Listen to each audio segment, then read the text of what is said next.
안녕하십니까. 로얄 마스터 김미아입니다. 네, 반갑습니다.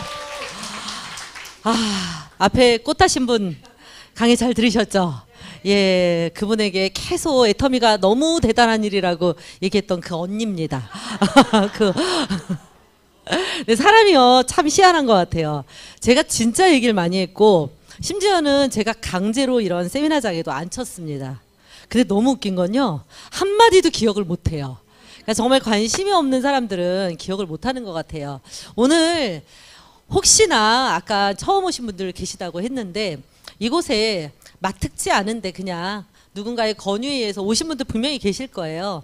그런 분들이 또 몇 년 지나서 저렇게 그때 할 걸 하시는 날이 올 수도 있습니다. 그러니 오늘 이 시간을 통해서 오늘 보상 플랜 너무나 정말 세세하게 설명해 주셨죠. 될 수밖에 없는 일이라는 거 아셨죠? 예, 근데 이제 오늘 애터미가 과연 어떤 일인지, 제가 사실 10년 전에 애터미 사업을 결단하고 10년째 애터미 사업을 하고 있습니다. 제가 되게 웃기게 애터미 사업을 결단했거든요. 보통은 애터미 사업을 하시는 분들의 90% 정도는 누군가 권유에 의해서 알아보고 누군가 하라고 해서 알아보기 시작하잖아요. 어쨌든 권유가 있는데 저는 제 발로 걸어 들어와서 애터미를 하게 됐습니다. 신기하죠? 그런데 그러다 보니까 제가 사실 저는 수원에 사는데 제가 소속되어 있는 센터가 춘천인 거예요. 그러다 보니까 제가 춘천까지 자주 갈 수가 없잖아요. 그래가지고 여기저기 이제 젖동량을 많이 했어요. 그래서 저는 이 종로센터, 제가 이곳에 와서 사실 수많은 성공자들의 얘기를 들으면서 잘 자랐습니다. 그래서 지금 10년이 지나서 제가 연봉 2형 로얄 마스터가 되었고 로얄 클럽에 들어와 있습니다. 네, 감사합니다. 사실 성공의 길을 강의하라니까요, 약간 좀 오글거려요. 제가 아직 내가 원하는 목표 지점까지 간 거는 아니에요. 그래서 성공의 길을 특히나 또 이 자리에서 하라니까 너무나 정말 감회도 새롭고 정말 너무나 이게 감개무량하고 이렇습니다. 그래서 오늘 이 시간 제가 어떻게 애터미를 사업을 진행을 했고 애터미 사업 그러니까 성공을 하고 나서 내 삶이 어떻게 바뀌었는지를 말씀을 드릴 거예요. 그렇다면 오늘 처음 오신 분들, 또 애터미 사업을 결단은 했으나 나 아직 자신은 없어 하시는 분들도 계시죠. 이제 그런 분들이 용기를 갖게 되고 또 애터미에 대해서 아직도 편견이 있으신 분들 계실 거예요. 애터미는 다이아몬드거든요. 정확하게 알면 다이아몬드예요. 근데 이게 진흙에 쌓여 있어요. 이 진흙을 걷어내야지 이 다이아몬드가 보이거든요. 이 진흙을 걷어내는 그런 시간이 부디 되시기를 바라겠습니다. 저는 애터미를 하기 전에 저 소개를 하자면 첫 사회생활을 직장 생활로 시작을 했어요. 5년 동안 여행사를 다녔거든요. 여행사를 다니면서 여행을 좀 많이 갈 기회가 있었어요. 사실 저는 이제 좀 특이한 사람 중에 하나인데 여행을 아주 싫어합니다. 여행을 가는 거를, 그래서 능동적으로 여행을 가본 적은 없어요. 뭐 출장을 가거나 누가 막 목을 비틀어 가지고 가면 가는 거예요. 아니면 또 애들을 낳으니까 애들한테는 또 여행이 되게 중요하잖아요. 애들 데리고 숙제처럼 여행을 가는 스타일이거든요. 근데 해필이면 여행사에 취직을 해서 여행을 여러 번 다니게 됐는데 지금 와서 생각해 보니까 그 여행사에 다녔던 경험도 나한테 너무 값지고 지금 생각해 보니까 애터미 사업이 너무 도움이 돼요. 예, 그리고 여행사를 다녔고 여행사를 다니면서 5년을 지나다 보니까 저는 월급쟁이잖아요. 아까 우리 방금 나왔던 임남경 국장님 머리 꽃 달고 제가 20년 전에 만났었는데 그때도 열정적이었고 지금도 제가 용광로라 그래요. 어떻게 저를 열정이 사그라들질 않아요. 누가 불쏘시개로 계속 불을 떼는 것 같아요. 근데 그때도 그랬고 지금도 그런데 저 역시도 직장 생활을 그렇게 했습니다. 5년 동안 그렇게 했는데 부자가 안 되는 거예요. 근데 저는 되게 가난한 집에서 태어났거든요. 우리 엄마랑 할머니가 진짜 죽도록 일해가지고 저를 가르쳤어요. 근데 이제 엄마와 할머니를 좀 편안하게 해드리고 싶은데 직장 생활을 해도 누런 월급 봉투를 엄마한테 갖다 드려도 우리 집안 사정이 나아지지가 않는 거예요. 그래서 이제 부자가 될 수 있는 방법이 없을까 해서 장사를 시작합니다. 사업을 해서 할 만한 재주도 없고 돈도 없고 그래서 이제 장사를 뭘 할까 했는데 제가 그때 20대 때 김밥집이 좀 만만해 보였어요. 그래서 김밥집을 하면 부자가 될 줄 알았어요. 사장님이니까. 좀 부자가 되겠죠. 그래서 김밥집을 하려고 했는데 부동산 그 사장님이 김밥집보다 요즘 대세는 커피숍이다. 자댕 기억하시나요? 자댕. 예, 옛날에 다방에서 커피 전문점으로 넘어올 때 그때 나온 게 자댕이에요. 자댕을 데려가면서 이걸 해보라는 거예요. 20대 때 얼마나 멋져 보여요. 자댕이 통유리로 돼 있고 지하도 아니고 1층에 커피숍이 있어서 덥석 계약을 합니다. 덥석 계약을 했는데 잘 됐을까요? 잘 됐을까요? 잘 된다고 했어요. 부동산 사장님께서. 그러는데 근데 잘 되지 않았습니다. 정말 3개월이 지나니까 개미 한 마리가 안 들어와요. 정말 그럴 수가 없어요. 그러니까 우리 친구들만 가끔 밥 먹으러 오고 저녁 되면 퇴근할 때 되면 놀자고 오고 이러지 손님이라고는 개미 한 마리가 안 들어오는 거예요. 그래서 이거 어떡하지? 이거 어떡하지? 이렇게 고민하던 차에 제 보험을 관리해주는 언니가 와서 저에게 보험 교육을 한번 받아보래요. 그러면 얼마를 주냐면 70만 원을 준대요. 제가 50만 원만 됐어도 어쩌면 보험업계에 안 갔을 수도 있어. 근데 70만 원은 우리 가게세였어요. 한 달에 가게세가 70인데 계속 이 가게세를 대출을 받아가지고 내고 있었거든요. 그러면 제가 이제 교육을 받아서 70만 원이 나오면 일단 대출 안 받고 가게세 한 달을 해결할 수 있잖아요. 그래서 이제 보험회사에 교육을 받으러 간 게 제가 그때 발을 디디고 20년간 보험회사에 있었습니다. 징그럽죠. 딱 94년도에 시작해가지고 그때도 최연소로 보험업계 우리 회사에서 최연소였대요. 그래서 처음엔 떨어졌어요. 시험 보고. 왜 웃어요? 보험회사도 떨어뜨립니다, 사람. 저는 제가 영업을 잘할 거라고 상상도 못했어요. 저는 제가 지금은 되게 재밌게 잘했고 애터미도 제가 애터미가 적성이 맞는다고 생각하지 않았지만 지나고 보니까 애터미를 하기 위해서 태어난 사람 같아요. 지금은 그렇습니다. 근데 그때만 해도 보험이 너무 어렵고 할 수 있는 일이라고 생각한 게 아니었어요. 그냥 단돈 70만 원에 그냥 눈이 멀었어요. 따질 여력이 없었어요. 너무나 돈이 없었으니까 이 70만 원을 빨리 벌어가지고 가게세를 내야 된다는 생각 때문에 갔는데 떨어진 거예요. 떨어진 이유가 뭐 여러 가지 있었겠지만 일단 나이가 어리다. 그래가지고 이제 제가 막 우겼어요. 저 좀 뽑아달라고. 왜냐면 합격을 해야지 70만 원을 준대요. 근데 전 70만 원이 급하잖아요. 한 달이나 교육을 받았는데 저 좀 채용해 주세요. 저 일 잘하는 편이에요. 막 이러면서 어필을 했어요. 그래서 그 사람이 이제 사장이 미국 사람, 미국계 보험회사였는데 그 미국계 보험회사 사장이 이름이 뉴튼이었는데 그 사람이 이러면서 저를 뽑았어요. 정말 너무 하찮다는 듯이 저를 뽑았습니다. 그런데 그게 사실 저한테는 어떻게 보면 약간 오기를 발동시키는 일이었어요. 그래서 저는 제 여행사 동료들한테 가서 내가 보험회사에 들어가게 됐다 얘기를 하고 그 친구들이 너무 많이 도와줬어요. 그래서 제가 9월 달에 들어갔는데 12월 달에 루키 시상을 받았습니다. 건수 우수자로. 잘했죠? 그래서 네, 감사합니다. 제 별명이 다람쥐였어요.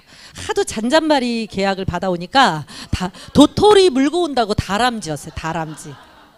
되게 뚱뚱한 다람쥐였죠. 어쨌든 이제 다람쥐처럼 일을 하고 그러면서 이제 보험회사에서 열심히 일하고 이래서 어쨌든 보험회사에서 일하는 게 사실은 굉장히 힘이 들어요. 왜 힘이 드냐면 보험 드는 게 사실 보험회사 사람들이 너무 많잖아요. 근데 저는 보험이 꼭 필요하다고 생각을 하거든요. 그래서 나름대로 저도 내 직업에 대한 자부심은 있었습니다. 그렇지만 매달 마감을 해야 되고요. 또 여러 가지 이유로 유지가 안 되고요. 이거를 관리하는 게 너무 힘들었어요. 그리고 무엇보다 나중에 지치더라고요. 지겹고. 다른 일을 열심히 알아봤어요. 뭐 메이크업도 배워보고 또 뭐 자동차 딜러로 좀 가보려고 또 시도도 해보고 이랬는데 이게 보험회사에서 일을 못하지 않았거든요. 그러니까 보험회사에서 나오는 돈을 벌어야지만 제가 생계를 유지할 수 있었어요. 왜냐하면 가게를 처음에 차릴 때는 가게세 3천에 뭐 이래저래 5천만 원이 들어갔는데 가게를 딱 1년 반 만에 접었더니 빚이 7천이 남는 거예요. 그러니까 20대 때 빚을 7천을 지고 나니까 어때요? 이 돈을 이게 그냥 안 먹고 들 쓰고 이게 아니라 매달 돈을 갚아야 되는 거예요. 그러니까 이게 일정 소득이 안 되면 계속 악순환인 거죠. 그래서 애터미가 아니라 보험회사를 열심히 일해요.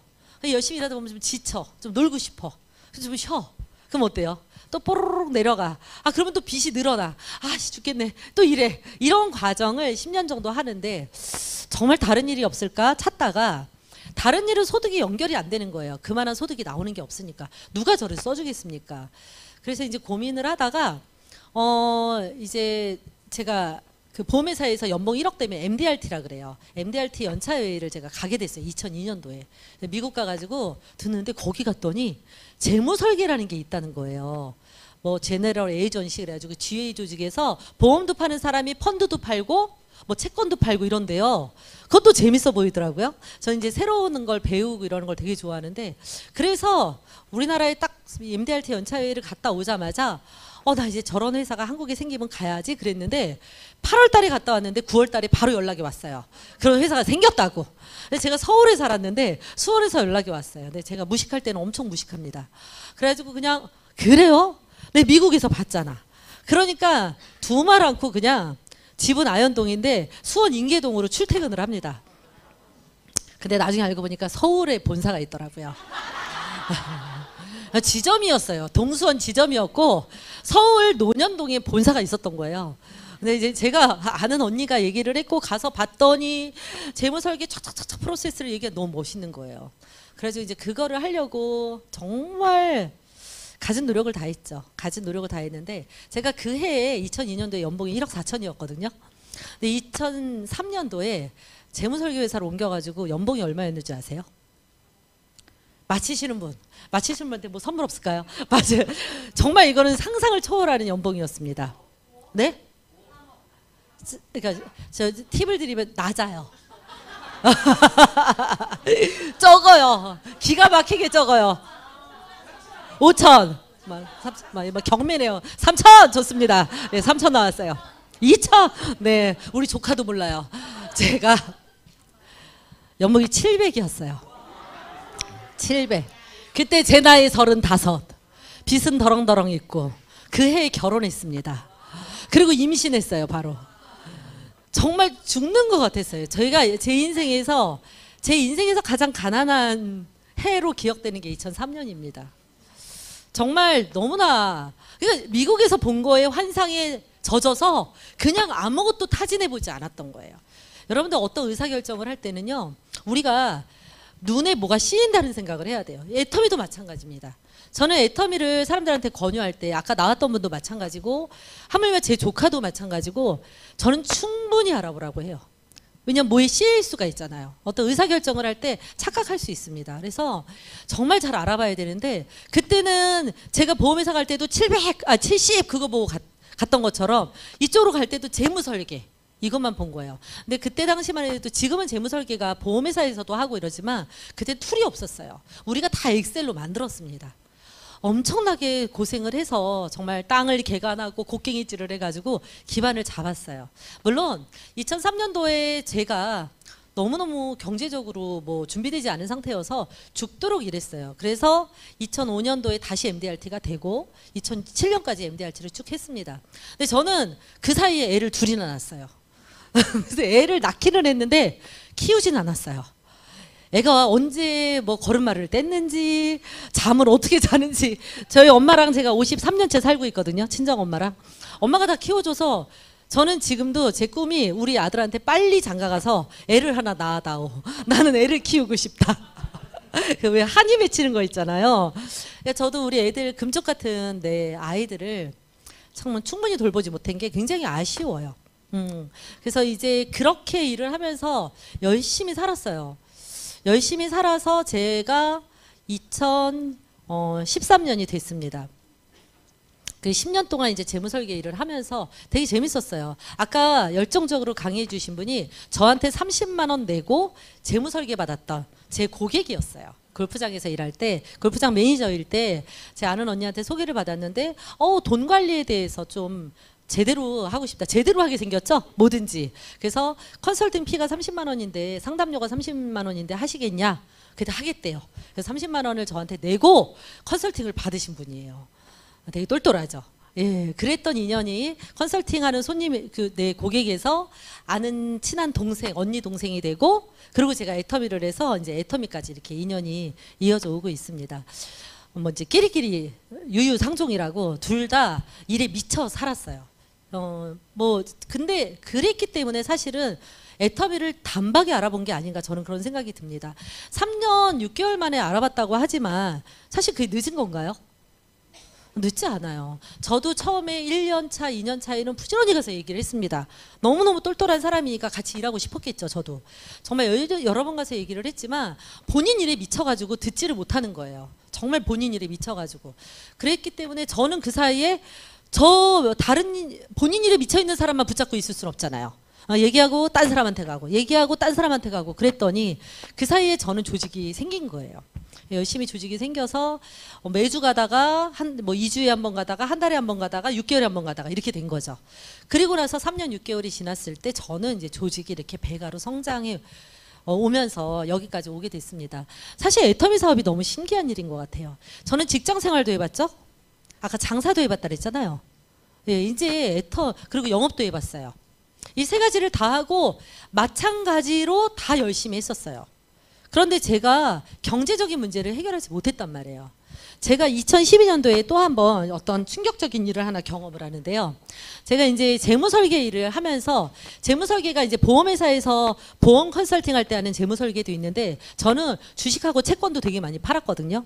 그래서 이제 재무설계 강의도 많이 하고 재무설계를 하는데 제가 이제 어떤 제 B2B 사업본부라는 곳에 있었어요. 그러니까 이렇게 대기업에서 노조나 회사가 이 돈을 우리 회사에 지불을 하면 우리가 가가지고 재무설계를 해주는 거예요. 이렇게. 그래서 제가 어느 한 기업에 대리급을 20명을 컨설팅을 했어요. 2012년도에. 이게 안 나오네요.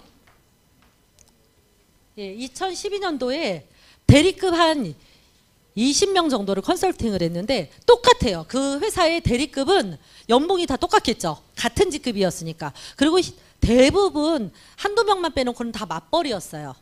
그러니까 한 가정의 소득이 1억 안팎이었어요. 부부 합산 소득이 1억 안팎 정도 되는 집을 20집을 20집을 제가 컨설팅을 했는데 제가 깜짝 놀라는 일이 있었습니다.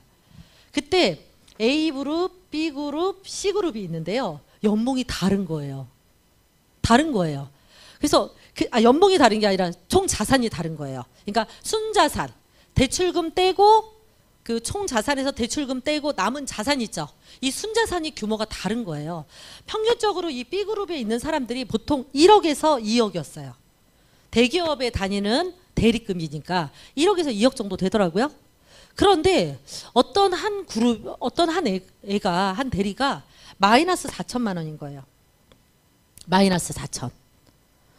그리고 여기는 누구는 13억이었어요. 차 띄고 포 띄고 순자산이. 다 나이는 40대 안팎. 자, A그룹, B그룹, C그룹이 이렇게 순자산이 다른 이유가 뭐였을까요? 뭐였을까요? 노름했을까요? 노름해서 다 날렸을까요? 네, 관리로 이렇게 차이가 나진 않습니다. 결국은 보니까요. 이 친구는 결혼하기 전에 이미 청담동에 있는 집을 증여를 받았어요. 부모님한테. 청담동에 있는 아파트를 증여를 받아서 그때 당시에 분당에 살고 있었는데 그 청담동 아파트에 증여세를 내고 증여를 받은 걸 팔아서 분당에 서현동에다가 아파트를 샀는데 그게 또 뛴 거예요. 네. 이 친구는 그랬던 친구고 여기는 이제 보편적인 사람들 뭐 전세 자금으로부터 시작하듯 집을 사서 대출금을 받든 비슷했고 이 친구는 어떤 사람이었냐면 남자 쪽 그 부모님이 돈을 못 버시는 상황이에요. 몸도 편찮으시고 그러니까 한 달에 결혼할 때도 양가 부모한테 하나도 지원을 못 받았는데 한 달에 80만 원씩 부모님의 그 남자 부모님한테 생활비를 지원해 드려야지만 부모님이 사실 수 있는 환경이었어요. 아휴 한숨 나오죠. 자 그래서 자 이 ABC의 결론은 뭐냐? 이게 스타트 라인이 같은가요? 다르죠? 얘는 여기서 시작하고요. 얘 여기서 시작하고 여기는 여기서 시작하는 거예요. 제가 이거를 발견을 하고 이게 한 회사의 한 직급이었기 때문에 제가 그걸 볼 수 있었던 거예요. 저는 이걸 컨설팅을 해주면서 데이터를 내주는 일이었으니까 이걸 보면서 어떤 생각을 했냐면 저는 이제 그때 나이가 이미 40이 넘은 사람, 40대 중반이었기 때문에 부모를 탓할 생각은 전혀 없습니다. 우리 세대는 또 제가 69년생인데요. 우리 나이는 다 가난했어요. 내 친구도 가난해, 뭐 앞집도 가난해, 뒷집도 가난해, 다 가난했기 때문에 그냥 그런 줄 알고 살았어요. 그런데 우리 자녀들은 어떤가요? 우리 자녀들은 지금 방학만 끝나도 엄마 우리 해외 언제 가? 내 친구는 뭐 하와이 갔다 왔대, 괌에 갔다 왔대 이러지 않아요? 이 지금 그 잘 사는 집하고 계속 비교돼요. 그걸 따라가자니 가랑이가 찢어지고 안 따라가자니 애들이 기가 죽는 것 같고 이런 상황이었단 말이에요. 그러니까 저도 그때 우리 애들이 초등학교 저학년이었기 때문에 저는 어떤 생각이 들었냐면 내가 어느 부모일까가 되게 고민스러웠어요. 현실 점검을 해보니까 저는 어느 부모였을 것 같아요? 아씨 너무 잔인하다. 근데 빙고입니다. 너무나 정말 가슴이 저릿저릿하지만 저는 C그룹에 해당되는 상황이었어요. 제가 사람들한테 재무상담을 해주지만 어떤 게 가장 힘들었냐면 내 노후가 너무 깝깝스러웠다는 거예요. 저는 안정적인 고소득이 아니라 불안정한 고소득자였어요. 그러니까 돈을 벌 때는 버는데 못 벌 때 못 벌어요. 벌 때 벌고 못 벌 때 못 버는 이 불안정한 고소득이 가장 위험한 거 아세요? 가장 위험해요. 왜냐면 벌 때 막 소고기 사 먹고 막 좋은 옷 입고 여행도 가요. 근데 못 벌 때 지출을 확 줄이지 못해요.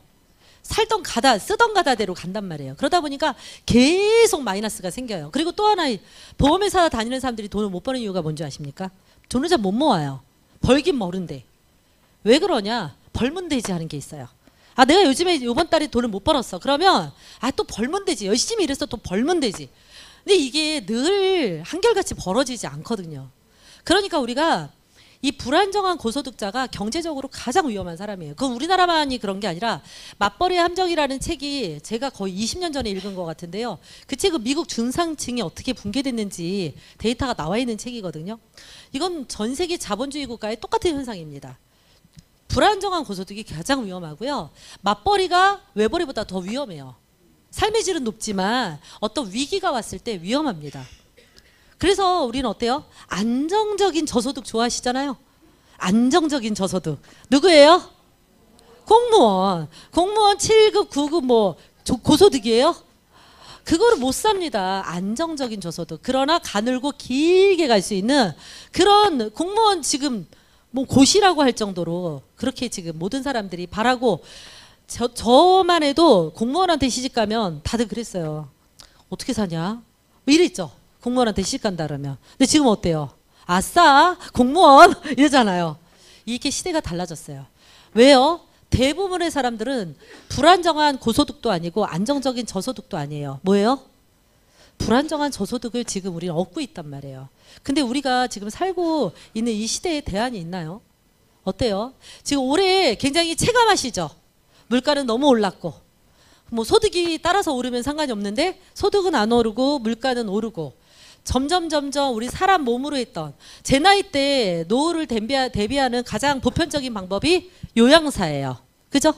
요양보호사 많이들 따시죠? 좀 공부 좀 한다 그러면 사회복지사. 난 공부는 자신 없어 그러면 요양사. 이러신단 말이에요. 그런데 요양사 우리가 계속 인간이 할 수 있을 것 같으세요?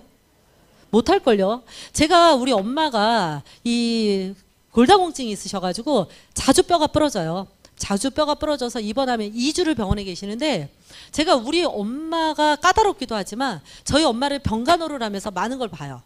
엄마 병실에 있다 보면 간호원들도 있지만 간병인들이 이렇게 하는 거 보면 너무 까다로워요. 그 비위를 맞출 수가 없어. 환자들의 비위를. 근데 로봇이라면 어떨까요? 모두가 달라지죠. 이 양반은 까다로운 사람이야. 그러면 좀 모두를 말랑말랑하게 하고 좀 철두철미한 사람이야. 그러면 철두철미하게 모두를 해서 기계가 하면 스트레스가 없어지죠. 그래서 지금 우리 이런 어떤 3대 현상 막 지저분하고 더럽고 이런 일들 힘들고 이런 일들을 이미 기계가 대체하고 있습니다. 그리고 요양보호사도 결국은 내가 원해도 일자리가 없을 수가 있어요. 요즘에 농사라든지 이런 미국이나 이런 데는 걔네 농업국가죠. 미국은 가장 큰 산업이 그 농수산물 이런 저기예요. 농업이에요. 농업 산업을 지금 뭐가 하고 있어요? 요즘에 막 농약도 헬기로 뿌리고 있고 드론으로 하고 있고 그죠? 지금 사람 손을 거쳐야 되는 것들이 다 기계로 대체되고 있어요. 물론 새로운 직업이 생겨나고는 있죠. 그렇지만 우리가 이 100살까지 사는 이 노후, 이제 120살, 150살도 거론이 되는 이 시대에 돈을 벌 수 있는 시간은 어쨌든 한정되어 있다는 거예요. 네, 무슨 직업을 하든지. 직장인이든 자영업이든 내가 사업이든 결국은 다 뭐다? 내가 몸을 꼼지럭거려서 해야 되는 노동소득이잖아요. 노동소득으로는 언젠간 끝이 있죠. 그쵸? 뭐 회사 산업 분야가 없어지는 경우도 있지만 나는 아직도 성성하고 우리 직장도 건재한데 나이 들었다고 나가래.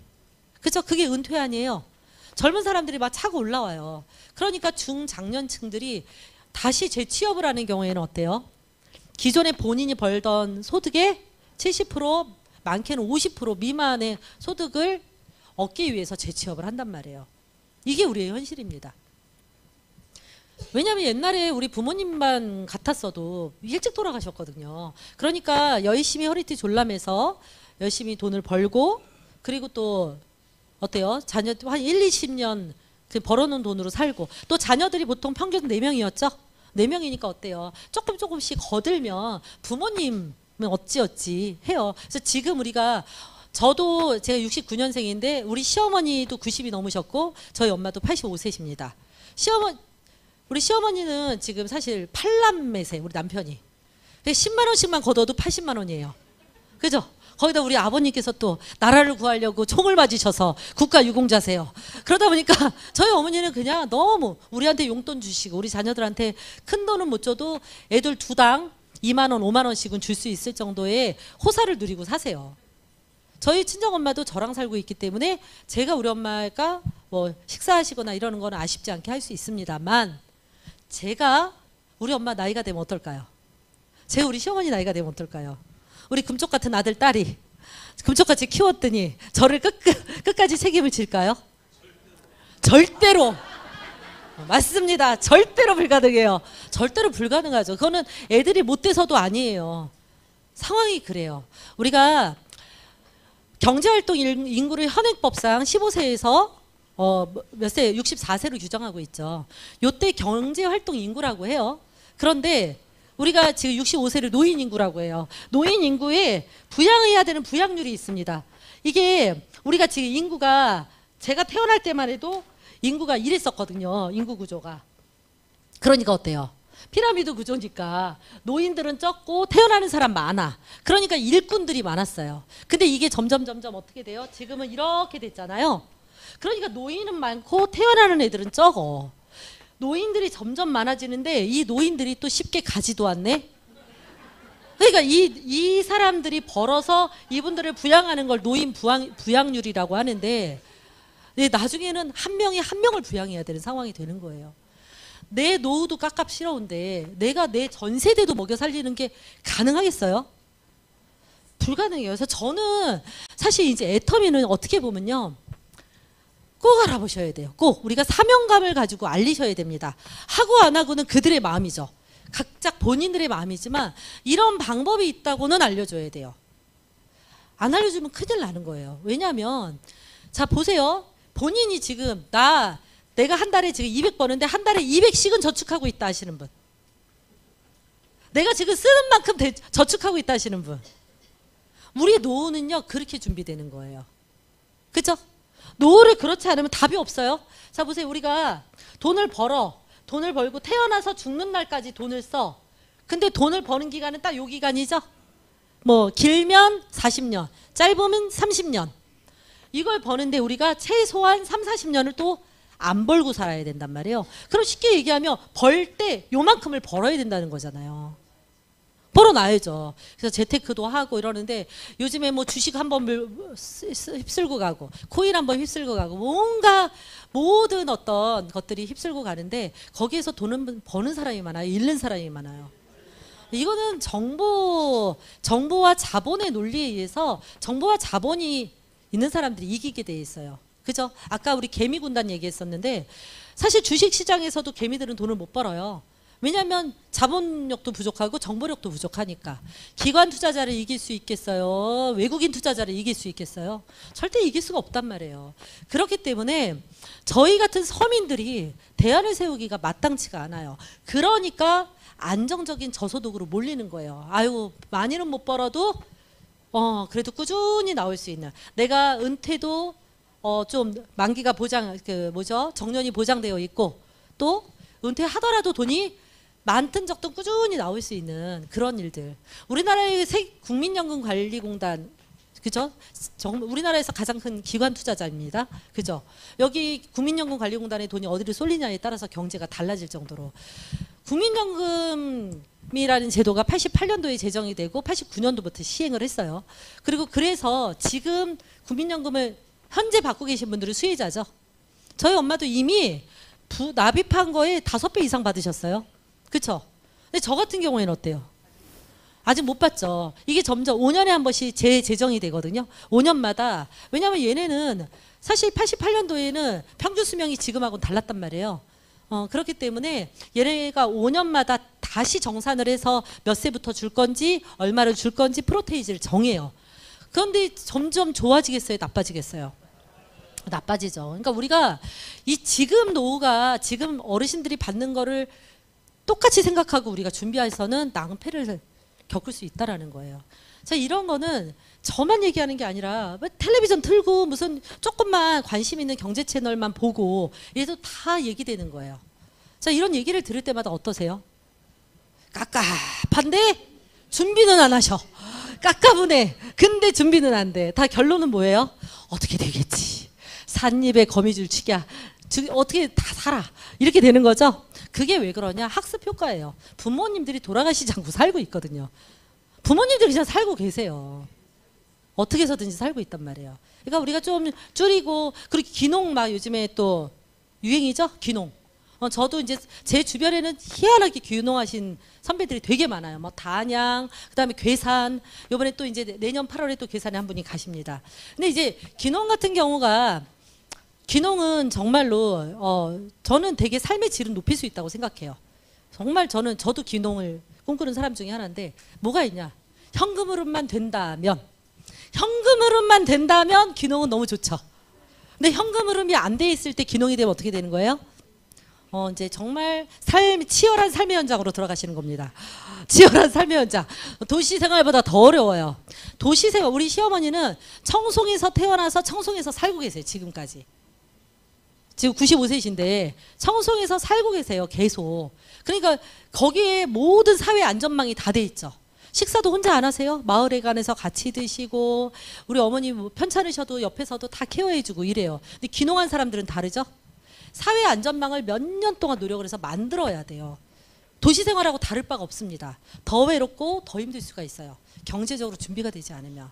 그러니까 우리가 도시 생활을 하든 시골 생활을 하든 지금 어르신들을 생각해서 우리가 똑같을 거라고 착각해서는 절대 안 된다. 그러면 대안이 무엇이냐? 제가 이렇게 피를 토하고 얘기하는 이유는 뭘까요? 애터미가 대안이 될 수 있기 때문이에요. 저는 아까도 말씀드렸지만 가난한 집에서 태어나고 죽도록 일했지만 가난을 면치 못했어요.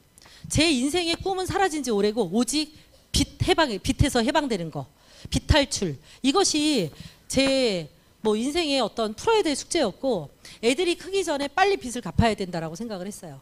그리고 애들을 키우다 보니까 또 직업적으로 재무상담사 보다 보니까 항상 제 삶은 어때야 됐냐? 척하고 살았어요. 척. 부자인 척, 괜찮은 척, 준비된 척. 물론 거짓말을 하지 않았습니다. 누군가 물어보죠. 준비 많이 해놓으셨죠? 이러면 아니요. 이래도 어때요? 사람들은 에이 이러면서 그냥 그러는 줄 아는 거예요. 근데 저는 영업을 했으니까 옷도 좀 챙겨 입고 다니고 이러다 보니까 사람들이 제가 준비됐는 줄 알았고, 저도 그런 뉘앙스를 풍겨야 되는 일이었어요. 근데 제가 애터미 하면서 제 다이어리에 한 5년 동안 뭐라고 써 있냐면, 부자인 척 하지 말고 부자 되자. 저는 그것 때문에 애터미를 했습니다. 정말 지긋지긋했어요. 부자인 척 하는 것도 너무 지겹고, 이래도 끝이 안 나는 이 일이 너무 힘들었습니다. 근데 제가 애터미를 통해서 지금은 어떤 삶을 살고 있냐면, 사실 지금은 너무너무 행복해요. 제가 애터미를 이 선택할 수밖에 없었던 이 일련의 과정들이 너무 감사한 거예요. 저희 언니가 저한테 화장품을 선물했어요. 정읍에 살아요. 우리 언니가 구구절절절절 얘기하고 애터미가 어떤 회사야 얘기했으면 듣지도 않았을 것 같아요. 어차피 언니 그거 보내지 마 이랬을 수도 있어요. 근데 그냥 택배로 휙 보내버린 거예요. 저한테 생일 선물이라며. 근데 그때가 마침 여름이었고 저는 선크림이 너무너무 필요한 사람이었어요. 햇빛 알러지가 심했거든요. 선크림을 써봤는데 너무 좋은 거예요. 가격을 모르고 썼는데 너무 좋아.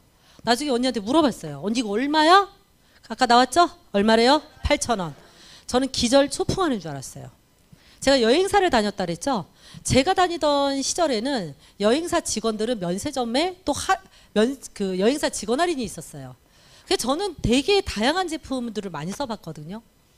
이만한 발림성과 이만한 자외선 차단 정도면 무조건 4만 원 넘어야 된다고 생각을 했어요. 4만 원이었으면 제가 애터미를 안 했을 텐데 해필 8,000원이어서 제가 의심이 폭발이 됐습니다. 이게 왜 8,000원일까 궁금한 거예요. 그래서 알아봤더니 어머 우리 집에 있는 치약이 또 있는 거야. 그 치약이 프로폴리스 치약 3,000원. 우리 남편이 이 치약만 쓰면 피가 안 나온다는 그 치약이 또 애터미에 있는 거예요. 이게 너무 희한하다. 그래서 의심이 돼서 알아본 거예요. 정말 애터미 사업할 생각 1도 없었죠. 저도 20년 동안 영업을 하면서 얼마나 많은 사람들이 와서 저한테 네트워크를 해보라고 얘기를 했겠어요. 제가 써본 제품만 7가지 제품이 넘었어요. 네트워크 제품들이. 그래서 제가 보통 한 50만 원 안팎의 금액을 사줘요. 일단은. 왜냐하면 제가 아는 사람이 나한테 권유하는 거니까 일단은 사줘요. 그리고 자발적으로 재구매한 적은 단 한 번도 없어요. 와서 또 사달라면 사줘. 이런 식이었거든요. 그런데 제가 애터미 제품은요. 제가 사요. 자꾸. 저도 그래서 제가 샀어요. 너무 좋으니까.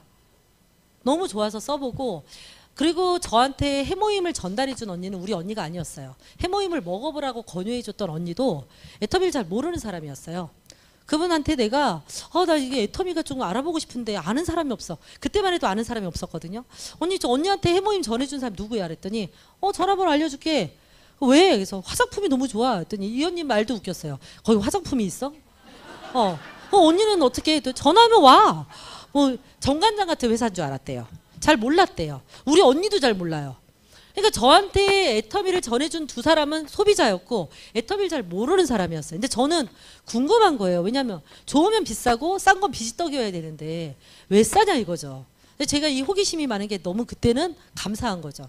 그러니까 알아봤더니 전화해서 물어볼까 했는데 이제 차일피일 미루고 있을 때 그분이 마침 춘천에 계신 분이 수원에 온다고 해서 만난 거예요. 그게 인연이 돼서 제가 다 필요 없고요. 왜 싼지만 얘기하세요.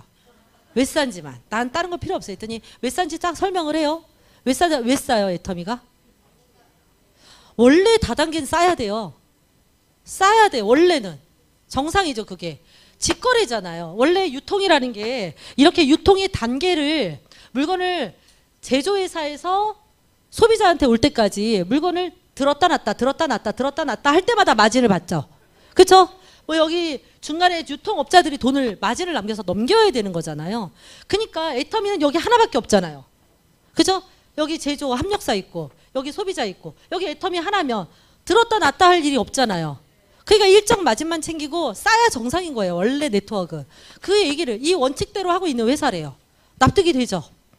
그래서 알겠습니다. 그러면 애터미를 열심히 쓸게요. 이랬더니 보상 플랜을 잠깐 들어보래요. 필요 없다. 나는 안 들어도 된다. 나는 수당인 관심이 없다. 그랬더니 들어보래요. 나는 애터미 제품을 쓰기만 할 거다. 쓰기만 해도 돈을 받는데요. 그럴 일은 없다. 나는 듣지 않겠다. 그랬더니 잠깐만 들어보래요. 쓰기만 해도 나는 매달 살 것도 아니고 내가 쓰고 싶을 때만 살 거니까 얘기 안 하셔도 됩니다. 그랬더니 그래도 돈을 받는데요. 내가 사기치네 이러면서 들은 거예요. 그랬는데 뭐예요? 아까 말했던 그런 설명을 하는 거예요. 저는 딱 기억나는 거 하나예요. 내가 가입해서 내가 30이 되고 왼쪽이 30 오른쪽이 30이 되면 나한테 7만 원이 들어온다. 그때 당시 7만 원이었거든요. 난 그거 하나만 알았어요. 근데 그게 거짓말. 한번 해보지 뭐. 아니면 말고 중요한 거 아니니까. 그래서 했더니 7만 원이 들어오는 거예요. 그래서 저는 혼자서 있습니다. 혼자서 스폰서는 춘천에 있고 잘 알지도 못하는 사람이야. 나는 수원에 있어. 어떻게 하면 돼요? 그랬더니 좌우로 사람을 닮으면 된대. 그래서 저는 오늘 만난 사람은 여기에, 내일 만난 사람은 여기에, 오늘 내일 진짜 이렇게 가입시켰어요. 그래가지고 그때 여름이었고 선크림 가지고 다니면서 했어요. 괜찮지 않습니다. 그래서 막 갈라놔요. 막 아는 사람을 찢어놓고 막 이랬어요. 그렇게 제가 4개월 동안 애터미를 이렇게 그냥 세미나 한 번도 안 가고 궁금한 거예요. 제품이 궁금해서 제품에 대한 영상을 들었어요. 제품에 대한 영상을 들었더니 정말 제품이 좋은 거예요. 영상 듣고 써보고 영상 듣고 써보고 이러니까 너무 좋은 거죠. 저는 피부병이 있었어요. 건선과 아토피가 심했고 갑상선 전절제를 해서 갑상선 암이었거든요. 저는 한살림만 고집하고 살았단 말이에요. 그래서 한살림 제품을 쓰면서 조합 활동을 했기 때문에 전성분도 볼 줄 알았고 이런 어떤 식품 산업에서 뭐 어쩌고 저쩌고 하는 것들을 알고 있었단 말이에요. 근데 이제 애터미를 보니까 소비자 입장에서 너무 좋은 거예요. 그리고 제가 한살림이라고 얘기하면 안 되죠. 그 유기농 매장에서 팔고 있는 게 애터미에서 팔리는 거야. 지금도 팔리죠? 라면하고 양갱. 똑같아요. 똑같은 회사예요. 라면하고 양갱이 더 싼 거예요. 유기농 매장보다. 그래서 저는 너무 신기하다. 이거 왜 더 싸지? 똑같은 회사인데? 그래서 제가 함량도 봤다니까요. 면의 함량, 그 다음에 스프 함량. 근데 그때 당시만 해도 그 유기농 매장에서는 고춧가루 분말이 들어가지 않았어요. 지금은 있지만. 근데 우리께 더 좋은 거예요. 고춧가루 들어가면 단돈 몇십 원이라도 더 받아야 되는데 더 싼 거예요. 그래서 이 유통의 원리를 이해하고 나서는 나 이 사업을 어떻게 해야 되겠다? 죽도록 해야 되겠다고 생각 안 했고 나는 노후자금 200만 원이 너무 갈급한 사람이었어요. 내가 그때 45세였으니까 10년 동안 55세까지는 일을 할 수 있으니 55세까지 부업으로 일하면 10년 만에 200은 만들어지지 않을까? 소비자 그룹을 만들어서 그렇게 해서 애터미를 부업으로 시작한 게 지금 이렇게 10년 동안 애터미 사업을 하게 됐고 10년이 된 지금 200이 된 게 아니라 얼마가 됐어요? 예, 연봉 2억이 됐습니다.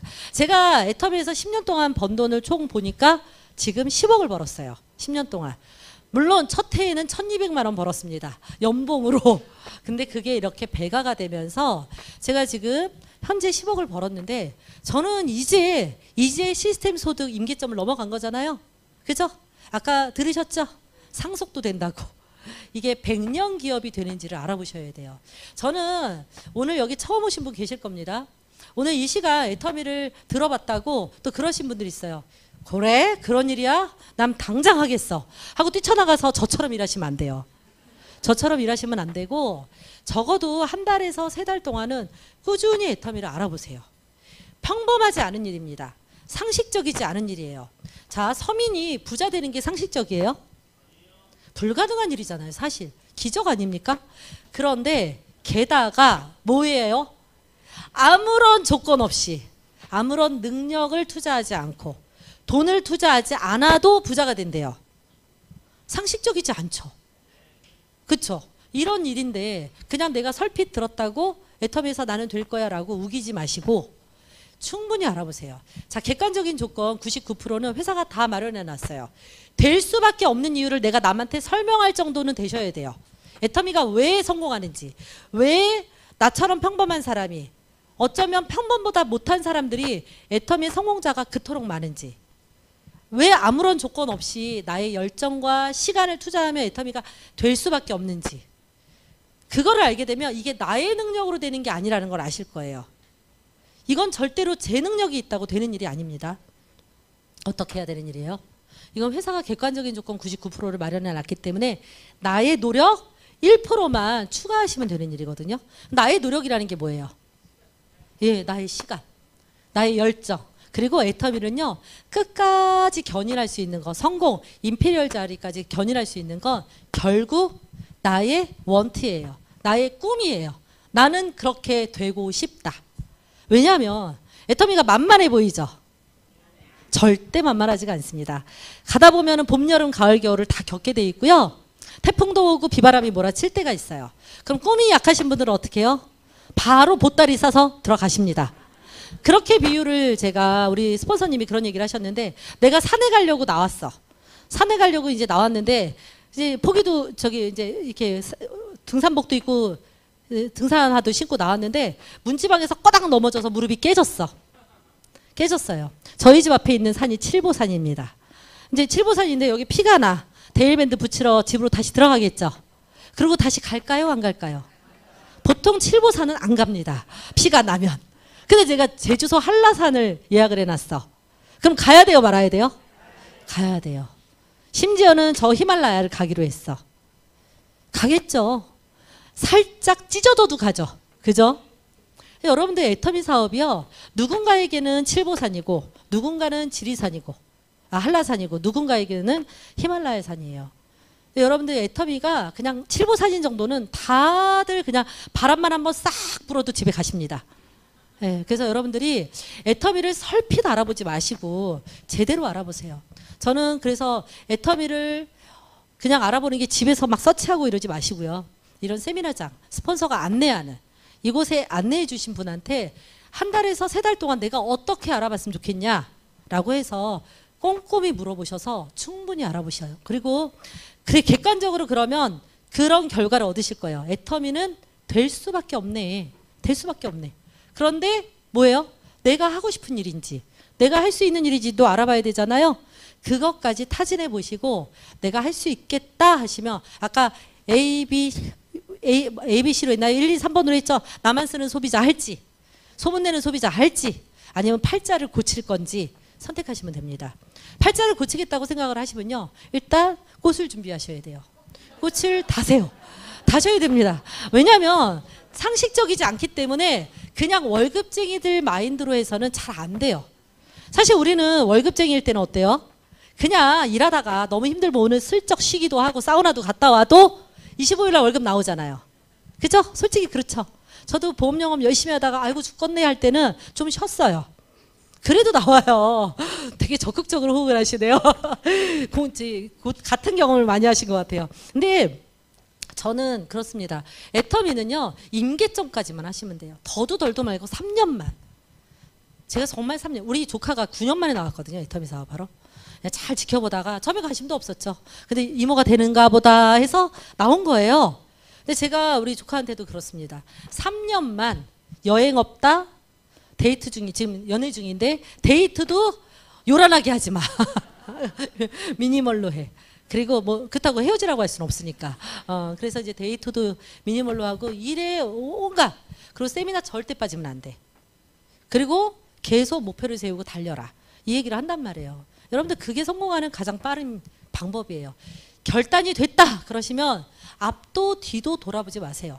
날아가는 새는 뒤를 돌아보지 않습니다. 뒤돌아보면 어떻게 돼요?